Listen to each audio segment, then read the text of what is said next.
In this particular valley, there were dense forests along with luscious meadows for the livestock, aka sheep. There were carnivores, wolves right here.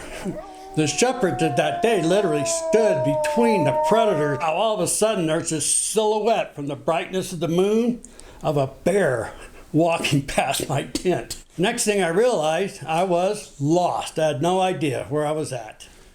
Good morning, everyone. Thank you for listening to this part 2 of You Betcha, Are You Afraid of Bears? And yes, I was lost and continuing on here today. I had a compass and a couple of maps of the area, and I could figure out an azimuth maybe and directions or coordinates if I could just see 2 different mountain peaks. But all I saw was forest. No mountain peaks anywhere. Next, I was a walking main course for lunch, and I was too scared to stop and figure out where I was at. Keep in mind, I had a 50 caliber black powder rifle. I just kept thinking that if that bear charges me, I would have one shot, and I would have to be perfect. And have you ever seen the movie Revenant? So hours went by here now, and I've told folks this story. They say, well, why is all the hours going by here? Why? Well, I was overwhelmed with fear and trying to be rational, which ended up being irrational. I actually attended a small class for first aid and being lost years ago. Some of the highlights are stop as soon as you realized you're lost. Well, don't panic. There's another one. Don't panic. Think about landmarks. Well, I just being in the forest there, I didn't see many landmarks. Stay put, don't wander around. Now here's what I did. I wanted to get away from this area that I was in because a bear was going to use one of my fingers as a toothpick.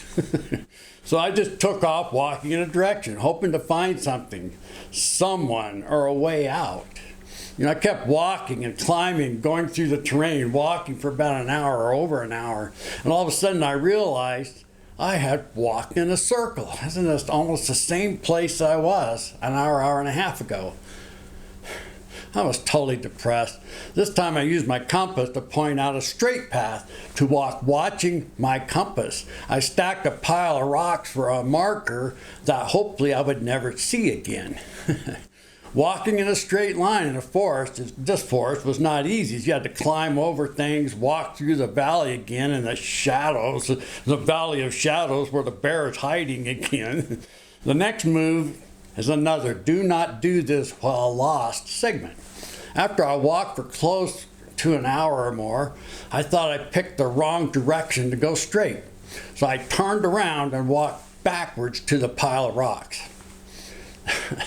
Now I'm turning into someone else. I have no idea who I am. I'm getting delirious, no hope. And it's getting late in the afternoon. It was quickly getting close to Bear 30. And all of a sudden, I caught this thought. I said, wow, climb a tree. Well, there's plenty of trees to pick from. I needed to find a tall tree or one that was in a little bit higher area. As I looked around, it was not too far distance. I saw a higher ridge a little bit with trees. It didn't take me long to get there, but my next fear was I had to take my backpack off and leave my rifle on the ground. What if King Kong Bear sees me and climbs up after me or rips up my backpack and just waits for me to come down? Well, I just did it. I climbed up this tree. I started looking around. Wow, there was a small town way out there. But I knew it was the small town of Rand, Colorado. Also saw a stream out in the distance, and instantly, I knew my camp was southeast of my location. I turned around and I looked just to look around in the forest, basically a green rolling carpet, and all of a sudden I see this small truck for a few seconds on top of this ridge, a couple miles away maybe. Well, I set my compass, off I went, and I found that Jeep road on top of that ridge sort of, and walked on it for quite a while, and then found the road our camp was on.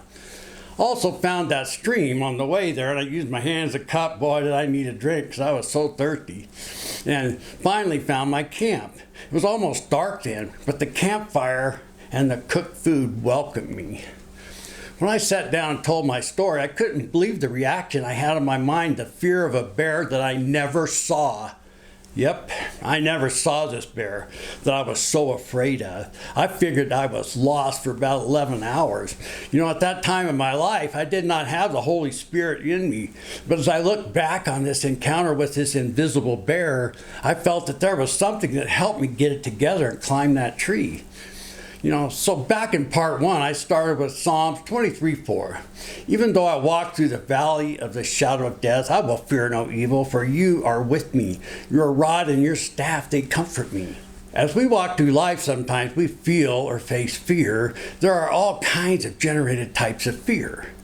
As you look in the mirror today or any day, can you say that you fear no evil to yourself? How about being lost in a forest? Have you ever been lost before? How about your soul? Is it lost? Does your soul need to be found?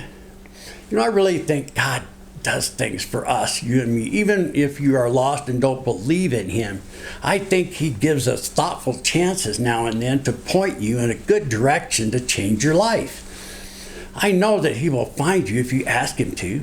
I know He will offer that to you every minute of the day, 24 hours a day, for as long as you live.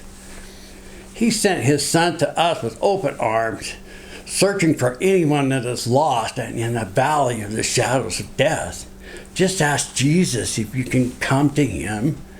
Then give Him your heart. Do it. Just give Him your heart. And you will never be lost again. You will never be lost again.